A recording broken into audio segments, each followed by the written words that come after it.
मैं हूं आपकी होस्ट आबिर साबरी। आपका वेलकम करती हूं हमारे नए वीडियो में। आज हम डॉक्टर रफीक डार से जानेंगे एक बहुत ही इंफॉर्मेटिव चीज़ के बारे में, डार्क पर्सनैलिटीज़ के बारे में। अस्सलाम वालेकुम डॉक्टर रफीक डार, कैसे हैं आप? वालेकुम सलाम, मैं ठीक हूँ। आप ठीक हैं? ठीक ठाक सर, अल्लाह का शुक्र है। सर, सबसे पहले आप मुझे मेरे व्यूअर्स को बताएं कि डार्क पर्सनैलिटीज़ ये क्या होती हैं? अच्छा, ये जो नाम से ज़ाहिर है ना कि डार्क पर्सनालिटीज़, देखिए डार्क साइकोलॉजी के अंदर एक बड़ा इम्पोर्टेंट कॉन्सेप्ट है कि वो लोग जो मैनिपुलेट करते हैं, धोखा देते हैं, लोगों को बड़े तरीके से कंट्रोल करते हैं, उनको डार्क पर्सनालिटीज़ का नाम दिया गया। यानी कि देखा जाए तो ये एक नॉर्मल पर्सनालिटीज़ नहीं होती। नॉर्मल लोगों से ये हट के होते हैं, क्योंकि इनका काम क्या होता है, ये आपको धोखा देंगे, आपको कंट्रोल करेंगे, इमोशनली कंट्रोल करेंगे, ठीक है, आपको नुकसान पहुंचाते हैं। तो इसीलिए इनको ना डार्क पर्सनालिटीज़ कहा जाता है।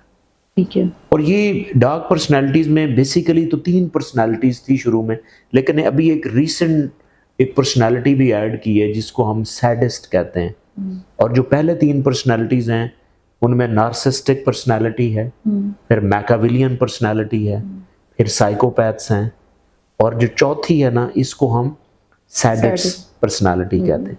और इसको ओवरऑल इन चारों पर्सनालिटीज़ को हम टेट्राड भी कहते हैं। ओके। ठीक है। डार्क डार्क ट्राइड पहले कहा जाता था 3 पर्सनालिटीज़, तो अब डार्क टेट्राड बोलते हैं। ठीक है, ये कि 4 पर्सनालिटीज़ हैं जो कि मैनिपुलेशन करती हैं। अच्छा सर, ये 4 पर्सनैलिटीज़ का आपने बताया, अब आप बताएं कि जो चारों हैं इनमें बेसिकली डिफरेंस क्या है?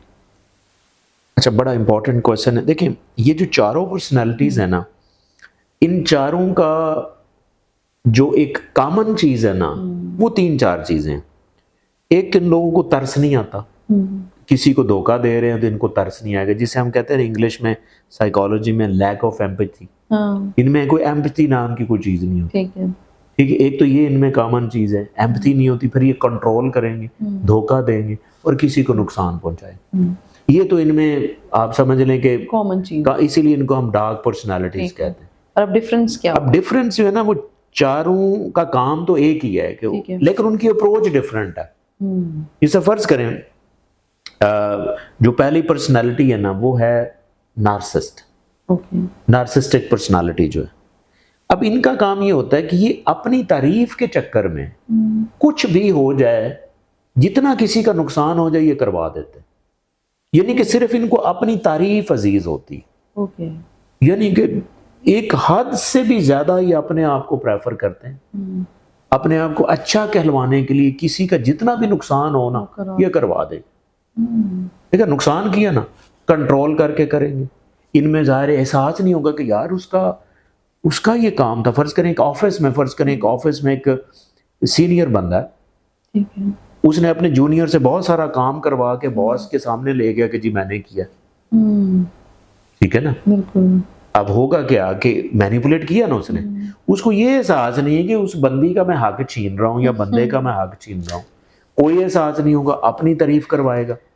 अपनी जब तारीफ करवाएगा तो उस बच्ची का क्या हाल होगा जिसने इतनी मेहनत की है, या बच्चे का क्या हाल होगा जो जूनियर जिसने इतनी मेहनत की। लेकिन वो अपनी तारीफ के चक्कर में सबको भूल जाएगा।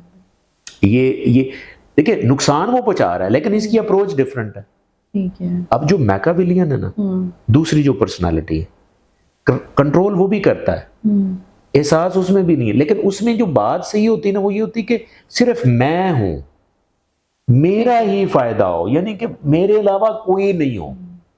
यानी वो मैं को थोड़ा सा नार्सिसिस्ट से जरा डिफरेंट है कि वो कहता है कि पावर सिर्फ पावर आनी चाहिए, दैट्स ऑल। ठीक है, वो पावर चाहता है। यानी कि पैसा जितना मर्जी चला जाए उसके लिए मसला नहीं, उसको अपनी तारीफ की भी नहीं, उसको सिर्फ अपनी पावर की है। पावर के लिए वो सिस्टम को मैनिपुलेट करेगा, लोगों को मैनिपुलेट करेगा, किसी को नुकसान पहुंचाएगा, उसमें एम्पैथी भी नहीं होगी।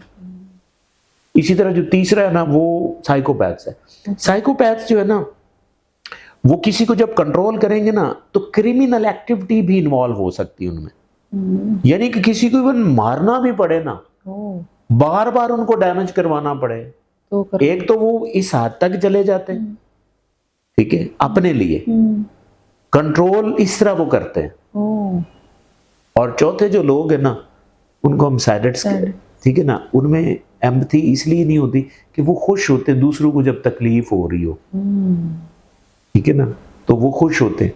तो इसी तरह उनको लगेंगे वो सैडिस्ट, सैड लगेंगे, लेकिन अंदर से वो खुश होंगे कि शुक्र है कि एदा भी कोई नुकसान होया, ठीक है ना। आपने अक्सर देखा होगा ना, मुआशरे में कुछ ऐसे लोग होते हैं, किसी का एक्सीडेंट हो ना तो आपस में कह रहे हैं चलो शुक्र है किसी तरह दे पैसे लग गए ना, ठीक है ना, ऐसे नहीं तो ऐसे ही सही। हाँ, तो वो ये सैडिस्ट होते हैं। तो इस तरह जो डार्क पर्सनैलिटीज है ना, वो इस तरह 4 तरह की होती है। ठीक है, तो सर ये पर्सनैलिटीज का पैदाइशी तौर पे ऐसी होती हैं या ये वक्त के साथ इस तरह की बन जाती हैं?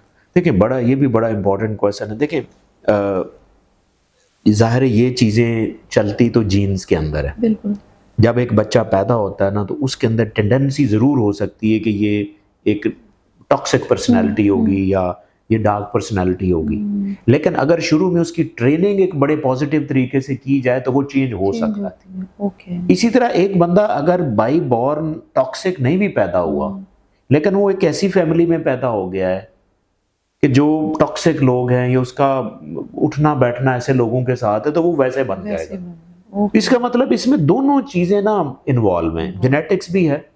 ऑब्वियसली एक अगर टॉक्सिक फैमिली है ना, तो उसमें जो बच्चे पैदा होंगे तो उनका ज्यादातर रहना उसी फैमिली में होगा, तो वो भी टॉक्सिक होंगे। इसलिए अक्सर आपने देखा होगा कि जो फैमिलीज है ना, वो टॉक्सिक ही ज्यादातर, एक फैमिली है तो टॉक्सिक ही सारे ऐसे ही हैं। या अगर आपने कोई बड़ा ऑफिस देख लिया है तो वो यूजुअली उसमें अगर कोई 4 लोग टॉक्सिक आ गए तो बाकी भी टॉक्सिक बना देंगे।